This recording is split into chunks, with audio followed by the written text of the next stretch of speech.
ఒక చిన్న పురుగు ఇప్పుడు ఎందరినో కలవరపెడుతోంది. ఒక్కసారి కుడితే ప్రాణాలు హరి అంటాయన్న ఆందోళన కలిగిస్తోంది. ముఖ్యంగా చెట్ల పొదలు గడ్డిలో ఉండే ఈ పురుగు కుడితే ఇబ్బందులు తప్పవంటున్నారు వైద్యులు. పొద పురుగు కుడితే వచ్చే ఈ వ్యాధి తొలి దశలో గుర్తించకపోతే ప్రాణాంతకంగా మారుతుందంటున్న డాక్టర్ ఎంవి రావుతో మా ప్రతినిధి రమ్య ముఖాముఖి. స్క్రబ్ టైఫస్ ఇప్పుడు ఎక్కడ విన్నా ఈ ఆందోళనే. నిజంగా ఒక చిన్న పురుగు అంత ప్రమాదకరమా? దీని లక్షణాలు ఎలా ఉంటాయి? ఎప్పుడు జాగ్రత్త పడాలి? దీనికి సంబంధించిన వివరాలు తెలిపేందుకు ప్రస్తుతం మనతో ఉన్నారు ప్రముఖ ఫిజిషియన్ డాక్టర్ ఎంవి రావు గారు. ఆయన తెలుసుకుందాం. నమస్తే సార్. సో స్క్రబ్ టైఫస్ ఎందుకు మనం ఇప్పుడు ఎంత భయపడుతున్నాం ఇంతకు ముందు లేనంతగా? అంటే స్క్రబ్ టైఫస్ అనేది ఎప్పటి నుంచి ఉంది ప్రపంచంలో. ముఖ్యంగా ఈ ప్రపంచంలో జపాన్ నుంచి ఆస్ట్రేలియా వరకు గీత గీసి, ఆస్ట్రేలియా నుంచి పాకిస్తాన్ గీత గీసినప్పుడు ఒక ట్రయాంగిల్ ఏర్పడుతుంది. దీన్ని మనం సుసుకుముష్టి ట్రయాంగిల్ అంటాం. ఈ ట్రయాంగిల్ దేశాల్లో అంటే జపాన్ నుంచి ఆస్ట్రేలియా వరకు, ఇండియా, పాకిస్తాన్ ఈ దేశాల్లో ఈ స్క్రబ్ టైఫస్ ఎక్కువగా ఉంది. స్క్రబ్ టైఫస్ కొత్త జబ్బేం కాదు, పాత జబ్బే. కానీ సంహో మన ట్రాపిక్ కంట్రీస్లో దీన్ని బాగా నిర్లక్ష్యం చేశారు. దీని గురించి అవగాహన తక్కువ. ఇప్పుడు మలేరియా గురించి, డెంగీ గురించి, టైఫాయిడ్ గురించి ఎంత అవగాహన ఉందో అంత అవగాహన మనకి ఈ జబ్బు గురించి లేదు. కారణాలు తెలియదు. కానీ చాలామందికి దీని గురించి డాక్టర్లు కూడా అవగాహన లేకపోవటం వల్ల చాలా వరకు చాలామందిలో ఈ జబ్బు ముదిరిపోయి వస్తున్నారు. సార్, ముదిరిపోయి వస్తున్నారంటే ప్రారంభ లక్షణాలు ఎలా ఉంటాయి? మీ దగ్గరకు వచ్చేసరికి ఏ లక్షణాలతో వస్తున్నారు? ప్రారంభ దశలో ఇది సాధారణంగా ఫ్లూ లాగా, అంటే మనకు ఫ్లూ లక్షణం ఏంటి, కొంచెం ఒళ్ళు నొప్పులు, జ్వరము అలా ఉంటాయి. కొంతమందికి జాయింట్ పెయిన్స్ ఉంటాయి. చాలామందిలో కనపడదు. కానీ కొంతమందిలో చిన్న మచ్చ ఉంటుంది ఎక్కడైతే ఆ మైట్ కరుస్తుందో. ఇది ఏంటంటే లార్వల్ మైట్, చిగ్గర్స్ అంటాం. ఆ ట్రాంబోక్లిడ్ మైట్ ఏదో చిగ్గర్స్ అంటామో, దాని తెలుగులో కరెక్ట్గా పేరు తెలియదు కానీ తవిటి పురుగు అంటారు కొంతమంది. ఆ పురుగు యొక్క లార్వా, దాని చిగ్గర్స్ అంటారు ఇంగ్లీష్లో. ఆ చిగ్గర్ కలిసినప్పుడు స్కిన్ మీద దాదాపు 50-60% మందిలో చిన్న పుండు ఏర్పడుతుంది. ఆ పుండు ఎలా ఉంటుందంటే మన సిగరెట్తో కాలిస్తే ఎలా ఉంటుందో అలా ఉంటుంది. ఆ కొంతమంది కనపడదు, అందులో కనపడదు. అదొకటి. రెండవది, కొంతమంది ర్యాష్ ఉంటుంది. జాయింట్ పెయిన్స్, ఒళ్ళు నొప్పులు, జ్వరంతో వస్తారు. సో ప్రారంభ దశలో ఇవన్నీ గుర్తుపట్టడం కష్టం. ఎందుకంటే అనేక రకాల జబ్బులు ఇలాగే ఉంటాయి.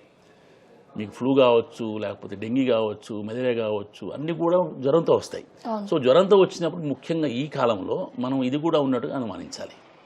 సరే, అయితే జనరల్గా ఇలాంటి లార్వా ఎక్కడ పెరిగే అవకాశం ఎక్కువ ఉంటుంది? ఎందుకంటే సిటీస్లో మనం ఇలాంటి లార్వాని ఫైండ్ అవుట్ చేయడం కొంచెం కష్టమే.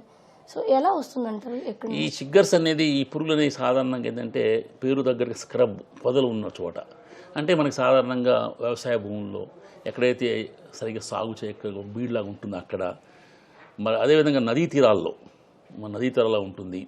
అలాగే కొన్నిసార్లు మనకున్న కిచెన్ గార్డెన్లో కూడా, ఇంట్లో ఉండే గార్డెన్లో కూడా ఉండే అవకాశం ఉంది. సో అది కాకుండా కొంతమంది కొన్నిసార్లు మన క్యాంప్కి వెళ్తారు, ఫారెస్ట్కి వెళ్ళి కింద పడుకుంటారు, అప్పుడు కూడా ఈ పురుగు కుట్టే అవకాశం ఉంది. సో సాధారణంగా ఇంతకుముందు కేవలం రూరల్ ప్రాంతాల్లో, సెమీ అర్బన్ ప్రాంతాల్లో మనం దీన్ని చూసేవాళ్ళం. ఈ మధ్య కాలంలో అర్బన్ ప్రాంతాల్లో కూడా కనపడుతుంది. ముఖ్యంగా ఎవరైతే ఈ గార్డెనింగ్ చేస్తారో వాళ్ళలో కూడా ఈ పురుగు కుట్టి ఈ జబ్బు వచ్చే అవకాశం ఉంది. సరే, అయితే మీరు గార్డెన్స్ అంటున్నారు.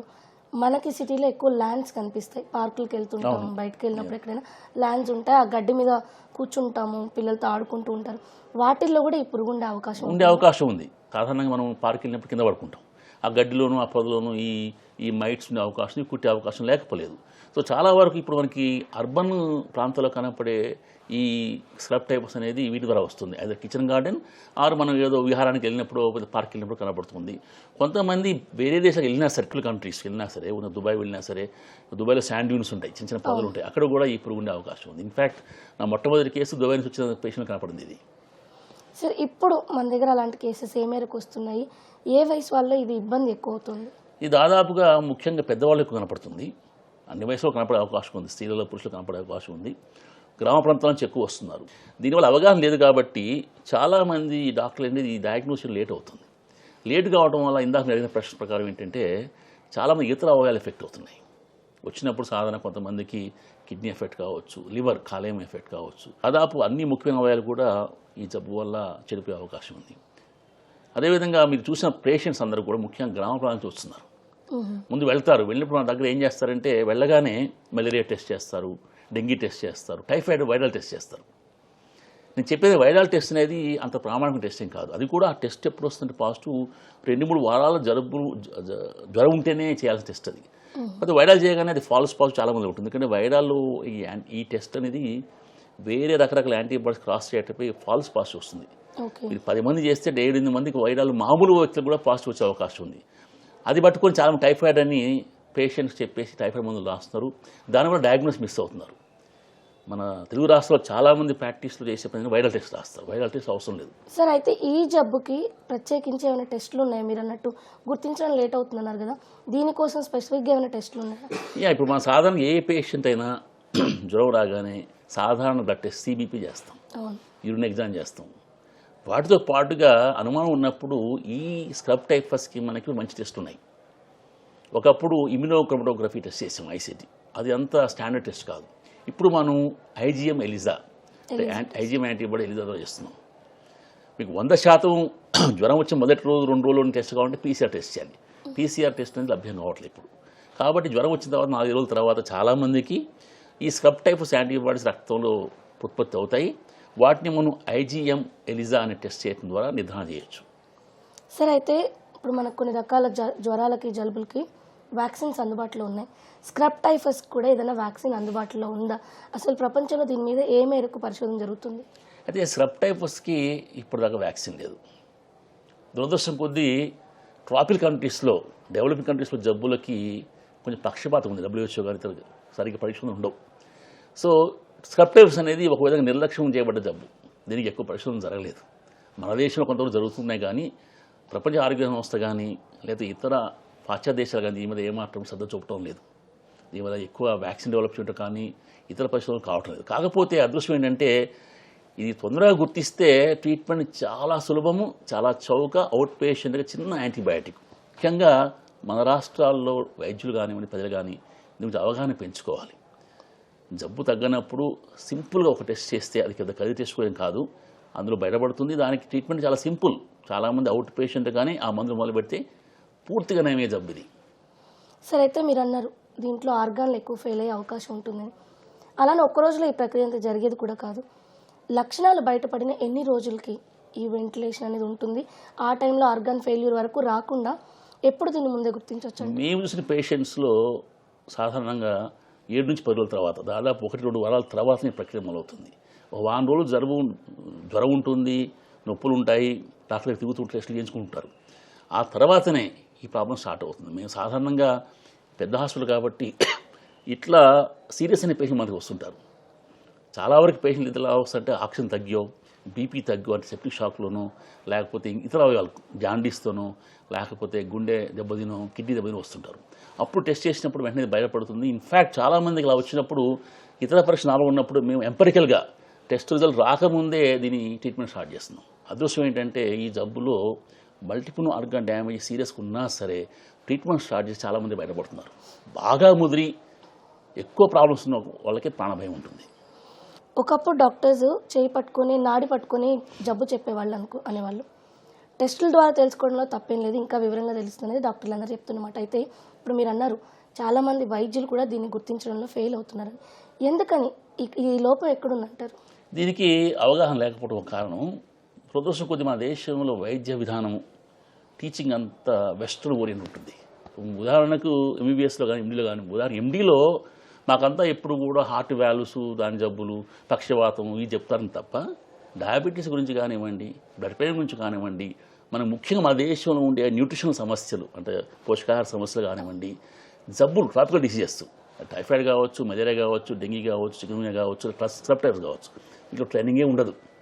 3 సంవత్సరాల్లో ఏదో మొక్కుబడిగా ఒక 4 రోజులు 15 రోజులు మాకు ఫీవర్ హాస్పిటల్ పోస్టింగ్ ఉంటుంది. మొత్తం ట్రైనింగ్ అంతా కూడా వెస్ట్రన్ టెక్స్ట్ బుక్స్ ఓరియంట్ ఉంటుంది. కాబట్టి ఇప్పుడు ఈ మధ్య కాలంలో ప్రభుత్వం దాని గురించి ఆలోచిస్తుంది. ట్రాపికల్ మెడిసిన్ గురించి మన దేశంలో జబ్బులు ఎలా ఉన్నాయి, మన గణాంకాలు సరిగా లేవు, స్టాటిస్టిక్స్ బాగా ఉండి ఏ జబ్బు ఎక్కువ ఉంది దేని స్ట్రెస్ చేయాలి, దాని విధంగా పాఠ్యాంశాలు మార్చినప్పుడే ఇది బాగుపడుతుంది. అది కాకుండా డాక్టర్లు ఏంటంటే మెడిసిన్ ఎవరు చేంజింగ్ సబ్జెక్టు, ఈ రోజు ఉన్నది రేపు ఉండదు. కాబట్టి ఇప్పుడు మన అదృష్టం ఏంటంటే ఇంటర్నెట్ మనకు లభ్యమవుతుంది. అన్ని పుస్తకాలు, అన్ని పరిశ్రమ పత్రాలు చాలా వరకు మనకి ఇంటర్నెట్ లభ్యమవుతుంది. కాబట్టి మా మిత్రులకు చెప్పే విషయం ఏంటంటే ప్రతిరోజు తప్పకుండా ఒక అర్ధగంట నాకు స్పెండ్ చేస్తే మనకు అప్డేట్ చేసుకోవచ్చు. ఇప్పుడు సంక్రాంతి పండుగ వస్తుంది. పట్నం నుంచి అందరూ పల్లెబాట పడతారు. మన ఊరు వెళ్తే ఊర్లో పొలాలు ఉంటాయి, చెట్లు ఉంటాయి, ఆడుతూ పాడుతూ ఉంటారు, సరదాగా సంతోషంగా గడిపొస్తారు. అయితే ఇప్పుడు స్క్రబ్ టైఫస్ కొంత భయపడుతుంది. కాబట్టి ఎలాగైతే కుక్క కాటుక ఉంటే మనం క్లీన్ చేసుకోవాలి ఫస్ట్ అనేది ఒక ఫస్ట్ ఎయిడ్ ఉంటుందో, అలాగే స్క్రబ్ టైఫస్ ఏదైనా కరిచింది, అది ఇదే కాకపోయి ఉండొచ్చు, ఏదైనా ఉండొచ్చు. బేసిక్గా మనం ఎలాంటి జాగ్రత్తలు తీసుకోవాలి, పిల్లలకు కానివ్వండి పెద్దవాళ్ళు కానివ్వండి, ఏదైనా కుట్టినప్పుడు ఎలాంటి జాగ్రత్తలు తీసుకోవాలి, ఒకవేళ ఒంటి మీద ఆ మచ్చ కనిపిస్తే ఎప్పుడు డాక్టర్ని సంప్రదించాలి? చాలా మంచి ప్రశ్న. ఇది prevention is always better than cure and also cheaper. మనకి ప్రివెన్షన్ వస్తే అసలు ప్రాబ్లం ఉండదు. సో దీనికైనా ముఖ్యంగా పరిసరాలు శుభ్రంగా ఉండాలి. ముఖ్యంగా పొదలు, చెట్లు, చాముండవ దగ్గర శుభ్రంగా ఉండాలి. మనం పడుకునే ప్రాంతం శుభ్రంగా ఉండాలి. పిల్లలకు దళసరి అంటే తిక్కు ఉన్న సాక్స్ కానివ్వండి, పొడగాటి చేతులు ఉన్న చొక్కాలు వేస్తే మంచిది. అదేవిధంగా మనకి ఎనీ ఇన్సెక్ట్ రిపెలెంట్స్ ఉంటాయి. డైఈథిల్ టాలరెంట్ DEET అని, ఓకే, అది చాలా షాపులో మీకు లభ్యమవుతుంది. DEET అనే ఇన్సెక్ట్ రిపెలెంట్ రాసుకుంటే ఈ పురుగు దగ్గర రాదు. అది కాకుండా మీకు ఏమైనా అనుమానం వస్తే, సాధారణంగా ఈ పురుగు కుట్టిన నొప్పి ఉండదు, కొంతమంది తెలుస్తుంది కానీ ఇచ్చింగ్ లాగా తమకు తెలియదు. ఒకవేళ మచ్చకనబడ్డ అనుమానం వచ్చిన వెంటనే డాక్టర్ని సంప్రదించాలి. ముఖ్యంగా జ్వరం వచ్చినప్పుడు ప్రారంభ దశలోనే, ఇప్పుడు మిగతా టెస్టులు నార్మల్గా ఉన్నప్పుడు డాక్టర్ మీకు సలహా ఇవ్వచ్చు, సార్ నేను ఇలా వెళ్ళాను స్క్రబ్లోకి, ఇట్లా బీడ్లో పడుకున్నాను, బయట పడుకున్నాను, నది అక్కడ ట్రెక్కింగ్కి వెళ్ళాము, ఇలా అని చెప్తే తప్పకుండా అనుమానం వచ్చి టెస్ట్ చేసి దానికి మందులు ఇచ్చే అవకాశం ఉంది. ఇప్పుడు చాలామంది డాక్టర్లు ఏంటంటే ఈ 2-3 సంవత్సరాల్లో చాలామంది కూడా డిస్ట్రిక్ట్స్లో కానీ తాలూకులో ఈ టెస్ట్ చేసి సమర్థవంతంగా ట్రీట్మెంట్ ఇస్తున్నారు. సో కొంతమందికి అనుమానం రాక మిస్ అవుతున్నారు, కానీ చాలామంది కూడా ఈ టెస్ట్ ఈ జబ్బు గురించి అవగాహన తెలుసుకొని అవగాహన ఏర్పడింది కాబట్టి ఇప్పుడు చాలా ట్రీట్మెంట్ ఇస్తున్నారు. ఇంకోటి ఏంటంటే చాలామంది ఏం చేస్తారంటే ఏదైనా జబ్బు రాగానే సెల్ఫ్ మెడికేషన్ మొదలు పెడతారు. మన దేశంలో 99% మంది కూడా డాక్టర్ దగ్గరికి వచ్చే ముందు ఒక యాంటీబయాటిక్ వేసుకుని వస్తారు జ్వరానికి. అది మంచిది కాదు. సెల్ఫ్ మెడికేషన్ డేంజర్ మీకే కాదు, సమాజానికి కూడా. దానివల్ల ఏమవుతుందంటే మీకు కాంప్లికేషన్ వస్తాయి, సమాజంలో యాంటీబయాటిక్ రెసిస్టెన్స్ పెరుగుతుంది. కాబట్టి సొంతంగా యాంటీబయాటిక్స్ వాడకూడదు. సో తప్పకుండా జ్వరం వచ్చినప్పుడు మీరు టెస్ట్ చేయించుకొని సమర్థవంతమైన యాంటీబయాటిక్స్ వాడితే ఈ సమస్య రాదు. Thank you sir, thank you so much.